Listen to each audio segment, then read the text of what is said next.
And we say greetings, this is Kabanka Pyramid representing the Lion Voice vlog. Make sure that them check it out and stay tuned. Seeing Rastafari blessings every time. I will never stop, hail the Most High, and I will never stop, call Rastafari. Blessed love, this is Kushite representing for the Lion's Voice. We are here to tell our own story, Rastafari. There was a time where we had a big problem in South Africa of Rastas refusing to bury other Rastas. So if you were Rasta and you passed away, that was the end of our relationship with you. Yes. With the slogan that says, let the dead bury the dead. Straight out of the Naya Bingi. Yes. I grew up on that teaching too. We had a very serious problem now about that. Yes, I'll give you a short story about that problem. A Rastaman, a brother of ours, was living with his woman in his family home. So he had a separate living space with the family. So one of the family members passed away. The Rastaman took his partner, the Rasta woman, and they went away. And they left the family to deal with the funeral. And he was the son of that family, the male in the house. Yes. So he left. And he came back after the funeral. His mother passed away.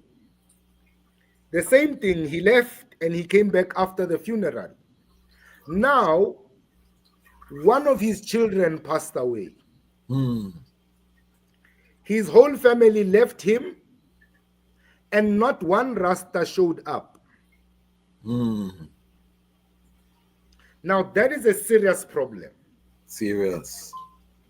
What is Rastafari on African soil to Africans? Because now we understand that there is the history of those who are in the diaspora having been stripped away from their homeland and their cultures and their language. But now, what happens if, to me now, example, I was never taken away from Africa. I was never taken away from South Africa. I know my language. I know my culture. So, what is the concept of repatriation and how does it apply to me? The year is 1892, and the land of Ethiopia has been experiencing 4 years of terrible famine and drought. They call it the Kikuken, or the evil days. At least 1/3 of the human population and 90% of the cattle have died. The hyenas have feasted on so many carcasses that they have become overweight and barely able to move. Just when the people could take no more of the evil days, a woman named Wasiro Yeshimabe is giving birth in a place called Erjersa Gora. This is her 9th attempt to bring forth new life. Her previous 8 attempts only resulted in death. Will this child live? Thankfully, a healthy baby boy is born. His first cries are drowned by thunder and lightning flashes across the night sky. The heavens open up and torrential rain starts to fall. Ethiopia's drought is over, and the baby boy is given the name Tabara, meaning one to be feared or respected.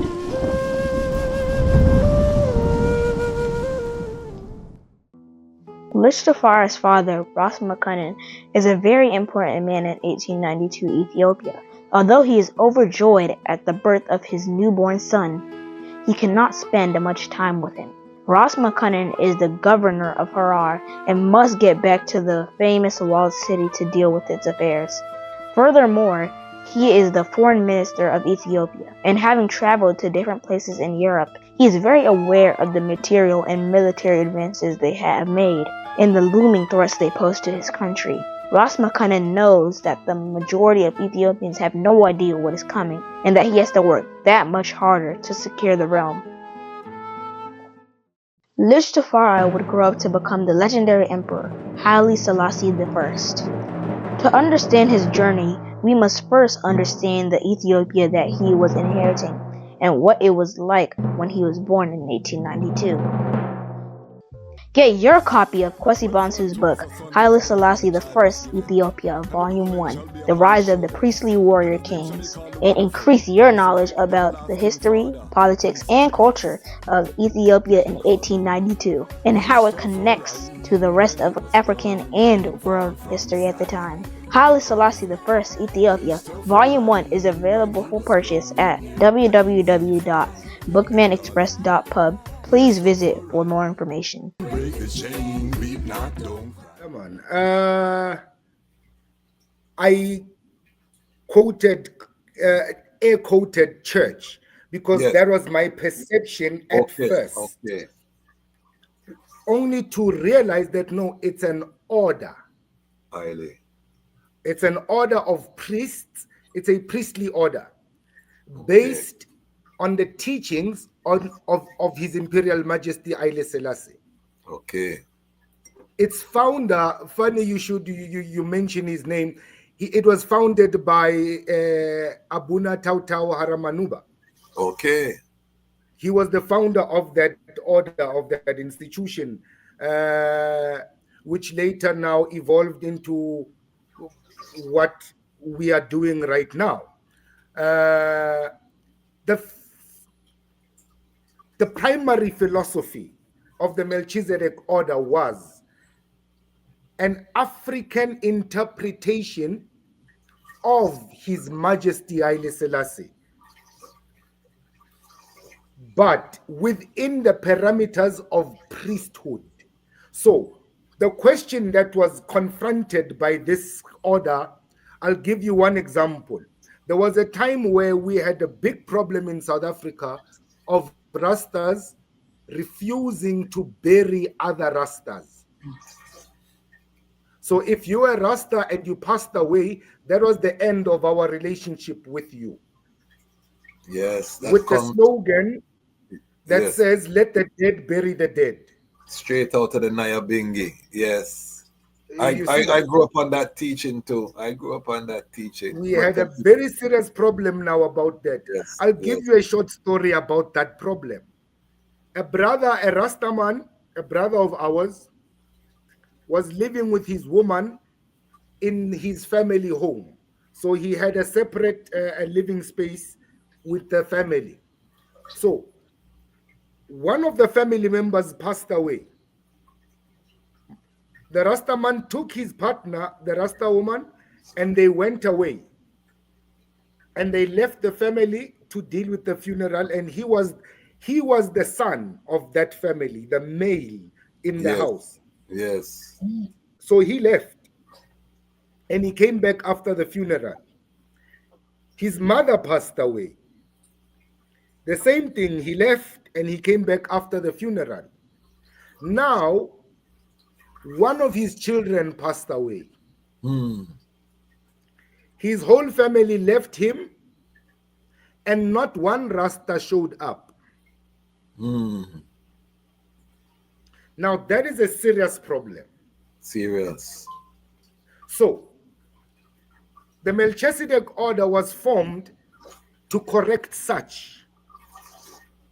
Number two, there was an issue of how do we know that this man is Rasta and this man is dreadlocked? Because that's a serious problem also.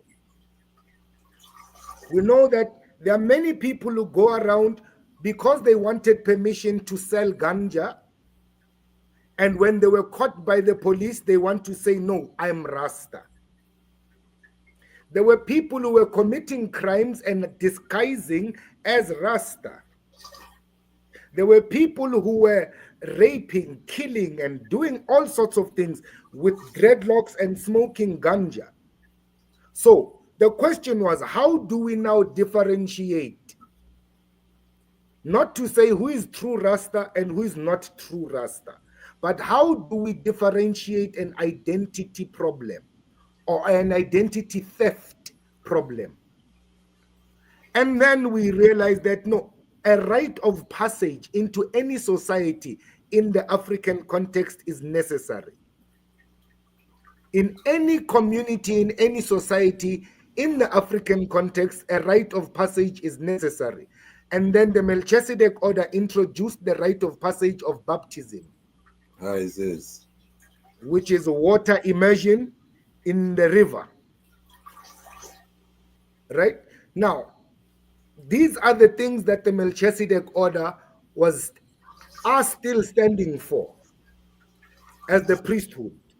So, in the priesthood now, you get to learn now about who is Melchizedek, who is Christ, and how does all of this relate to His Majesty Haile Selassie.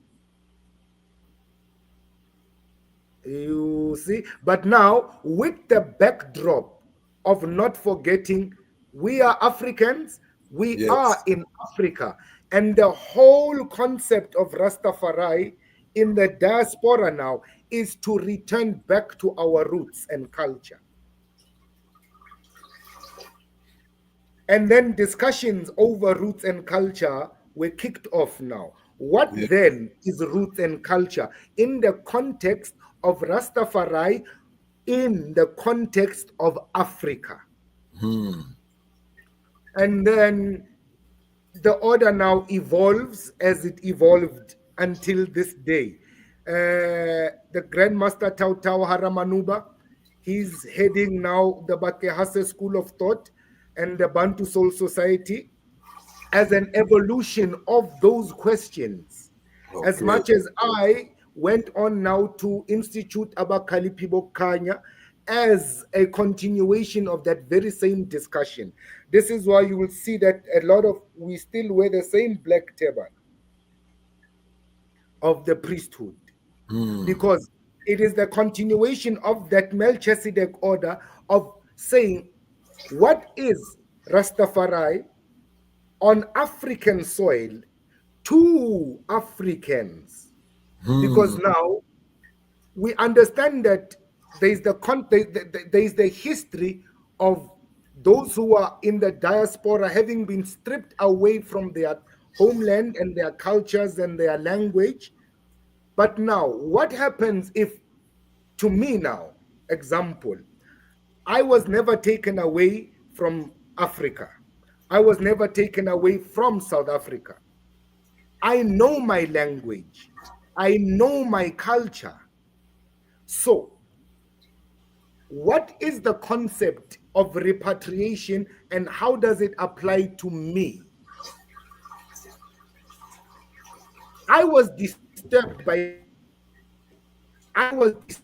colonialism. I was disturbed by apartheid.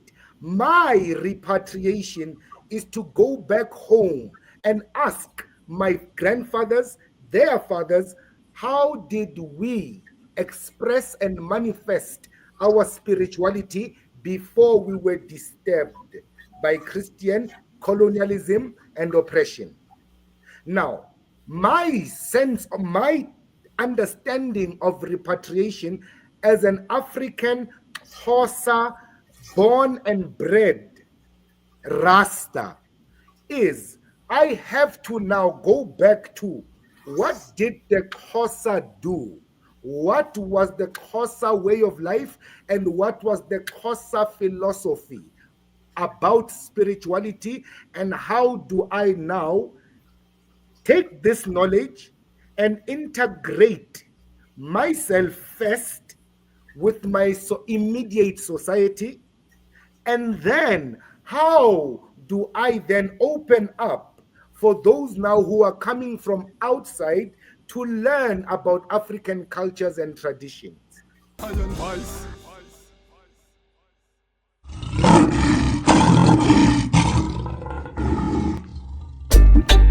Yeah, Rastafari, Emperor Haile Selassie the first. Tell the people about Empress Mene. Well, even if the stars they fall and the moon turn into blood, but to the coming while we stand tall, I will shower you with my love. And even when the people start ball, cause they see the